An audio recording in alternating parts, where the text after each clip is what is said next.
नमस्कार साथियों आज हम लोग पढ़ेंगे फिजिक्स में विद्युत धारा। इसका पहले हम लोग क्लास कर लिए हैं। आज शुरू करते हैं विद्युत धारा। तो चलिए सेशन शुरू करते हैं। हेलोजन लैंप का तंतु किस मिश्र धातु से निर्मित होता है? टंगस्टन एवं सोडियम से। 1 किलोवाट का मान कितना होता है?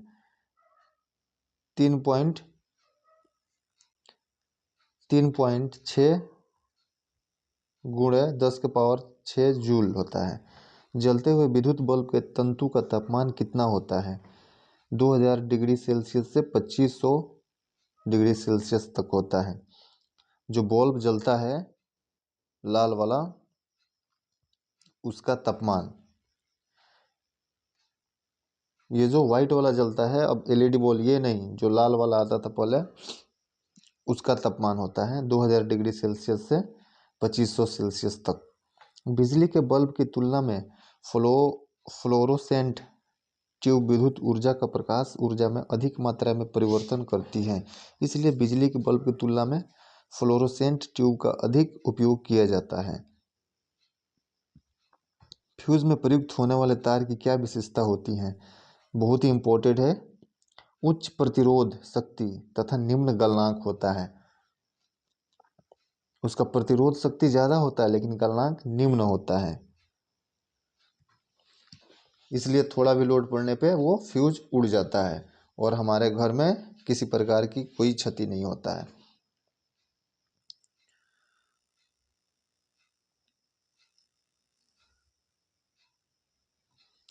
मानव शरीर में विद्युत प्रतिरोध कितना होता है? 10⁶ ओम होता है। सामान्य ट्यूबलाइट में कौन सी गैस भरी होती है? आर्गन के साथ पारा वाष्प। प्रतिदीप्त बल्ब में कौन सी गैस भरी होती है? मरकरी और नियोन। विद्युत चालकता की दृष्टि से सर्वाधिक सुचालक धातु कौन सी है? चांदी। पृथ्वी के विभव को शून्य माना जाता है क्योंकि पृथ्वी से कोई आवेश लेने या देने पर इसके विभव में कोई परिवर्तन नहीं होता है। आर प्रतिरोध वाले एक तार को पिघलाकर उसकी आधी लंबाई के तार में ढाला जाता है तो तार का नया प्रतिरोध क्या हो जाएगा? R/4 हो जाएगा।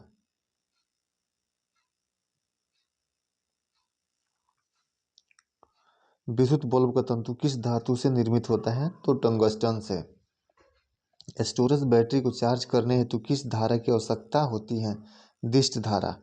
डायनेमो बिजली उत्पादन हेतु प्रयोग में लाया जाता है। यह ऊर्जा से किस प्रकार संबंधित है?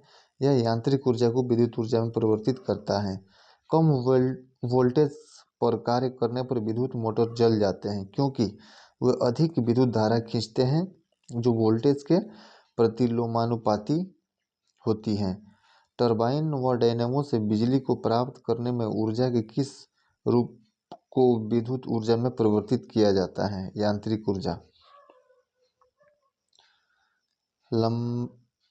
विद्युत आवेश को भंडारित करने के लिए किस उपकरण का उपयोग किया जाता है? संधारित्र यानी कैपेसिटर, जो फैन में लगा होता है, एक कंडेंसर बोलते हैं हम उसको, वही है ये। विभव क्या निर्धारित करता है? आवेश प्रवाह की दिशा। किसी चालक तार के प्रतिरोध पर तापमान बढ़ाने से क्या प्रभाव पड़ता है? चालक का प्रतिरोध बढ़ता है। श्वेत प्रकाश व्हाइट लाइट को नली में कैसे उत्पन्न किया जाता है? तंतु को गर्म करके। विद्युत ऊर्जा को यांत्रिक ऊर्जा में परिवर्तित करने वाली युक्ति कौन सी है? विद्युत मोटर। विद्युत मोटर से उत्पन्न होता है। घर में सुरक्षित विद्युत सप्लाई के लिए उपयोग में लाए जाने वाले फ्यूज तार निम्न गलनांक वाली धातुओं से निर्मित होते हैं। जो घर में विद्युत सप्लाई होता है उसका फ्यूज तार जो होता है वो निम्न गलनांक का होता है, ताकि घर में अगर किसी प्रकार का कोई शॉर्ट सर्किट हो तो फ्यूज उड़ जाए और किसी प्रकार की कोई समस्या ना हो, फिर दूसरा फ्यूज लग जाएगा, फिर लाइट चालू हो जाएगा। ट्रांसफार्मर किसके लिए प्रयुक्त होते हैं? विद्युत धारा के वोल्टेज को नियंत्रित करने के लिए। प्रत्यावर्ती धारा को दिष्ट धारा में परिवर्तित करने वाले यंत्र को क्या कहते हैं? रेक्टिफायर। विद्युत बल्ब के भीतर कौन सी गैस भरी होती है? आर्गन। विद्युत चुंबकीय प्रेरण पर आधारित युक्ति के दो उदाहरण कौन से हैं? डायनेमो एवं विद्युत मोटर। प्रत्यावर्ती धारा एवं विभवांतर को मापने के लिए क्रमशः अमीटर एवं वोल्टमीटर का उपयोग किया जाता है। अतिचालक का प्रतिरोध कितना होता है? लगभग शून्य। त्वरित चालक लाइटनिंग कंडक्टर बनाने के लिए किस धातु का प्रयोग किया जाता है? तो तांबा का। विद्युत धारा में समान आवेश एक दूसरे को प्रतिकर्षित करते हैं, जबकि विपरीत आवेश एक दूसरे को आकर्षित करते हैं। दोस्तों, अगर वीडियो आप लोगों को अच्छा लग रहा हो तो चैनल को जरूर सब्सक्राइब कीजिएगा। जो भी भाई बहन वीडियो देखते हैं आप लाइक शेयर सब्सक्राइब करते हो तो हमारा भी मोटिवेशन बनता है, हम और भी ऐसे वीडियो लाते हैं। आगे पढ़ेंगे हम लोग चालकता, कंडक्टिविटी। सिलिकॉन, कार्बन एवं जर्मेनियम किसके उदाहरण हैं? अर्धचालक के। अर्धचालक की चालकता किस ताप पर अधिकतम होती है? शून्य ताप पर। परम शून्य तापमान पर अर्धचालकों में विद्युत प्रतिरोध कितना हो जाता है? अनंत। ऐसे पदार्थ जिनसे होकर विद्युत आवेश का प्रवाह सरलता से नहीं होता है क्या कहलाते हैं? अचालक। चालक पदार्थों के उदाहरण जिससे विद्युत प्रवाहित होता है। धातु में होता है लोहा, चांदी, तांबा में विद्युत प्रवाह होती है। इस्पात। अशुद्ध जल में भी होता है। पृथ्वी और ग्रेफाइट में भी होता है और वायु ग्रेफाइट में भी होता है। ग्रेफाइट जो पेंसिल में लगा होता है, पेंसिल में होता है, जिससे पेंसिल से लिखा जाता है, वही ग्रेफाइट होता है। और अब अचालक पदार्थों के उदाहरण। अचालक जिससे लाइट प्रवाह नहीं होती है, बिजली प्रवाह नहीं होता है, तो कुछ भी लिख सकेंगे जिससे नहीं होगा। रबड़, लकड़ी, शुद्ध जल, कांच, चीनी मिट्टी, कागज, मोम, रुई, प्लास्टिक, एबोनोइक, चमड़ा आदि। चुंबकीय आकर्षण शक्ति कहाँ सर्वाधिक होती है? चुंबक के दोनों किनारों पर।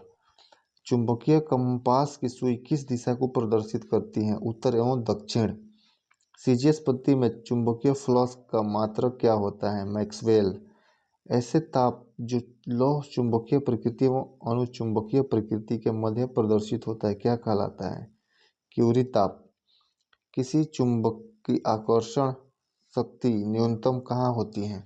चुंबक के मध्य में।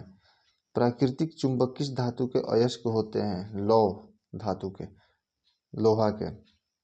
स्वतंत्र रूप से लटके चुंबक का आवर्तकाल किस पर निर्भर नहीं करेगा? लटकने की लंबाई पर। लटकने की लंबाई पर निर्भर नहीं करेगा। अतिचालकता के क्या लक्षण होते हैं? शून्य पारगम्यता। नव आविष्कृत उच्च ताप अतिचालक कौन सा है? Ceramic oxide.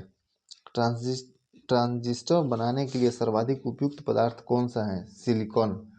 अर्धचालक में अशुद्धियां मिश्रित करने की प्रक्रिया क्या कहलाती है? डोपिंग। डायोड का प्रयोग किस लिए होता है? एसी वोल्टेज को डीसी वोल्टेज में परिवर्तित करने के लिए। चालक से संबंधित मुख्य तथ्य। चालक की लंबाई में वृद्धि होने पर इसकी प्रतिरोधकता भी बढ़ जाती है।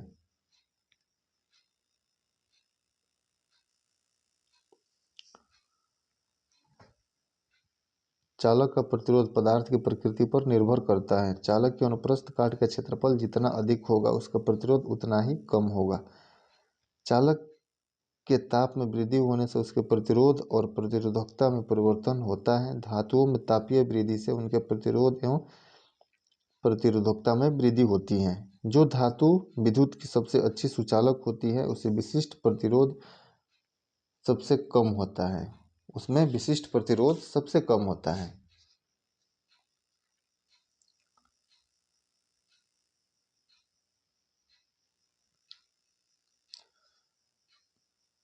चुंबकीय याम्योत्तर के तल में नती सुई किस दिशा में होंगी?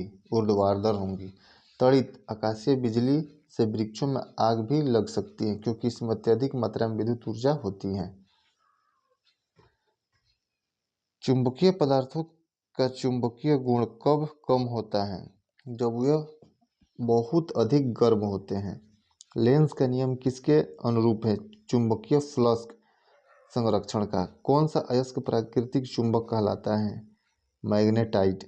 जब दंड चुंबक को लंबाई में 2 बराबर भागों में बांट दिया जाता है तो प्रत्येक टुकड़ा एक स्वतंत्र चुंबक की तरह व्यवहार करेगा।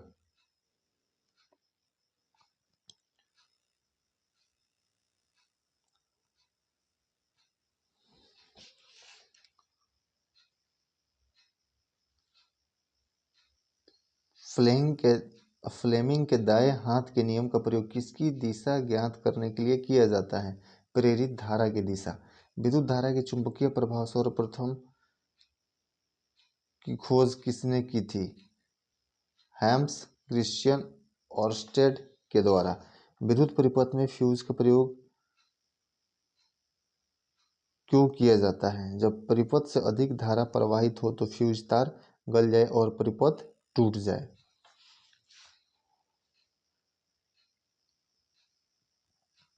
आज के वीडियो में दोस्तों इतना ही। फिर मिलेंगे अगले वीडियो में। तब तक नमस्कार, धन्यवाद।